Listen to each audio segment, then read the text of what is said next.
Are you able to speak about some of the deals that were being made there and what was being negotiated behind the scenes? Because we know publicly there was a lot said, but there was also a lot of closed door meetings that we didn't get to see. Are you able to talk about those? Sure. I mean, Thomas Massie, while he voted for McCarthy on every ballot, he was there with us in the back rooms helping write a lot of the fiscal policy that ended up undergirding the agreement.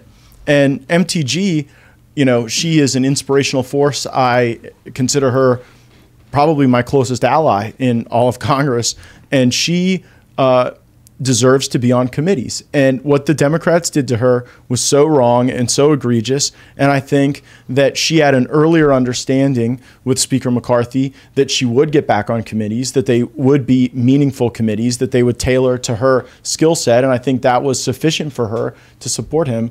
We sought some broader structural changes. We achieved those. The changes and concessions we got out of McCarthy are only going to inure to the benefit of MTG because she's one of our more dynamic and fearless members.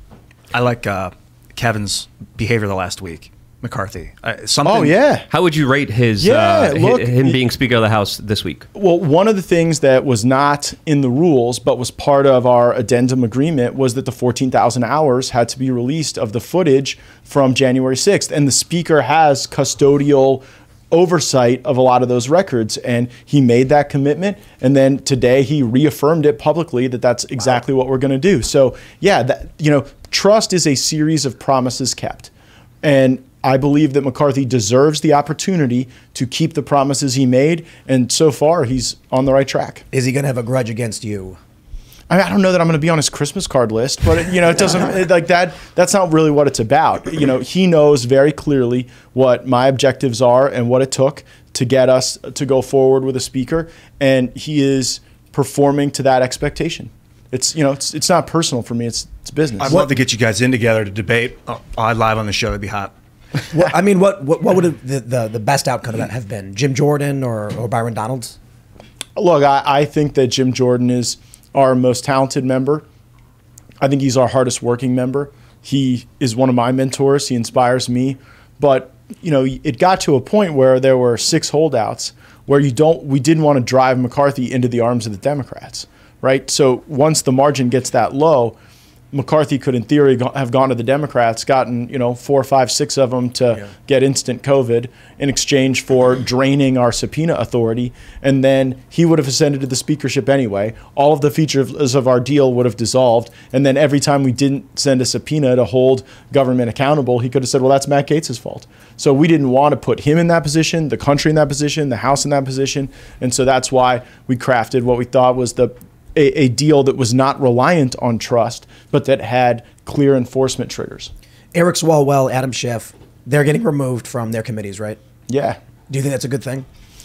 Yeah, I think that the Democrats kind of crossed the Rubicon on this when they threw MTG and Gosar off committees without a basis, and there is sufficient basis with Schiff in particular. I agree. And Swalwell now. I don't think the grave Swalwell emergency is the Fang thing. I think it's more the role he played in the Russia hoax. Like when you go out there and say there's evidence that the President of the United States is a Russian agent and then you don't deliver on that, you shouldn't get to serve on the major committees that have access to the most sensitive intelligence on the planet Earth. I agree. And Adam Schiff. But like the Fang thing. Yeah. Poor Fang. Listen, the internet is not going to like what I have to say. Maybe. But within the Republican conference, I am Swalwell's biggest defender on the Fang thing. And here is why. He was a city councilman in the city of Dublin. And some chick showed up with money wanting to hook up with him. You think that like he's a single guy like running around running around California and he's supposed to have like the defensive briefing to turn down some like hot Chinese chick that was wanting to like donate money and jump in bed with him? He wasn't a member of Congress. He didn't have access to intelligence. What most sensitive information he was working on was like the sewage system of the city of Dublin. So I think you probably give the guy a break for that. What you don't give him a break for is then coming here and weaving these whole lies onto half-truths to try to destabilize the presidency and the country. That's far more egregious than the Fang thing. Was he with Fang while he was in Congress? No, that was when he was on the city council somewhere in nowhere, California. Oh.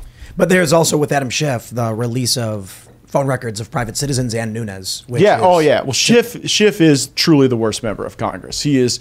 It's like looking into the eyes of evil with that guy. He's really. I was going to say, guy. I think he's an evil man. Yeah, And he has no reflection.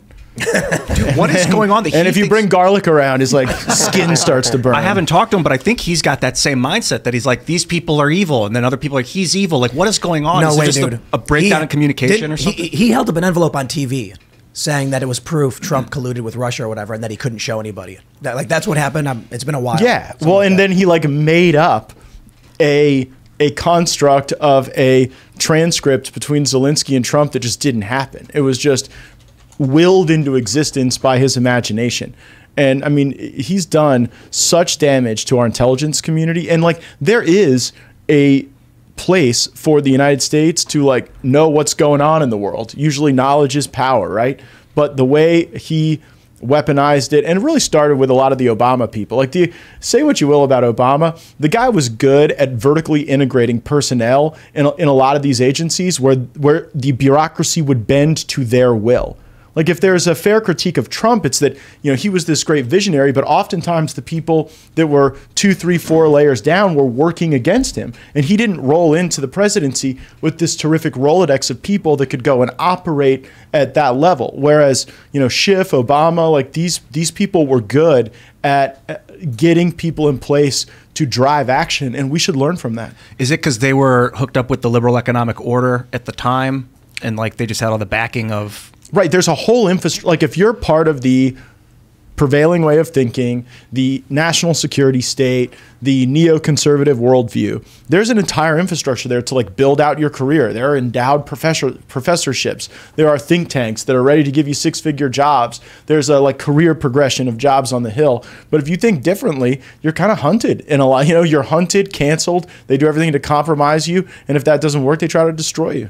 What do you? So there's a lot of compromise, especially in Washington D.C. But how deep does the rabbit hole go? Because there's a lot of people talking about, you know, the deep state, the intelligence agencies having a lot of control, using a lot of extortion, special interest groups pulling the strings here. What's your understanding of how things really work in Washington D.C. compared to what the average American kind of sees? Well, I think that, like, the most corrupt, like, foray into this is like freshman orientation, because like you show up here, and I mean, you know, imagine showing up from Northwest Arkansas, from like, you know, southern Mississippi, and you see the architecture of DC. They take you out to like the finest steakhouse, the best wine you've ever had, and co-located at your table are the lobbyists for the major special interests for the committees that you're interested, that you want to serve on. So like I get here and they're like, oh, Gaetz, you want to be on the Armed Services Committee. Have you met these defense contractors? These are the key lobbyists that round up the defense money. And they put you with them from the very beginning. And you sort of get the joke that if you give your vote card to the leadership and your calendar to the lobby corps, you just kind of get enveloped into a system that's there to nurture you and protect you and keep you out of harm's way. And all it costs you is your own belief set.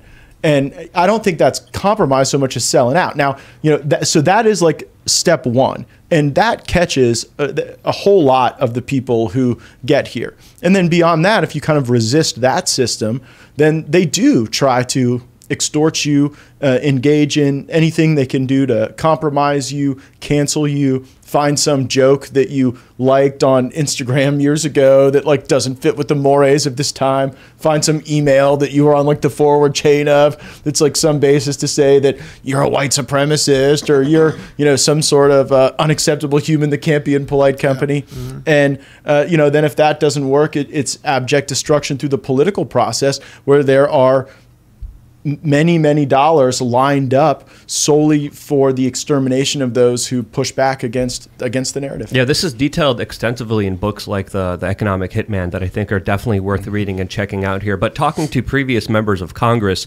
it's really kind of daunting to see what they have to go through, how much pressure they have to go through, how much agreement they have to agree to before even getting into some of those positions of power. Well, and the dues, it's money. I mean, there's specific dollar amounts. I mean, I remember, you know, going in and saying, well, I want to be on the Armed Services Committee. And someone looked me dead in the eye and said, well, that'll be $75,000 that you owe to the leadership funds and to the Republican Congressional Committee. Wow. And so, you know, I go home and think, well, part of you wants to say, screw you, or like, are you wearing a wire? Thanks for watching this clip from the Timcast IRL podcast. Hang out with us live Monday through Friday at 8 p.m. and become a member over at timcast.com for uncensored, members-only shows exclusive. Thanks for hanging out, and we'll see you all next time.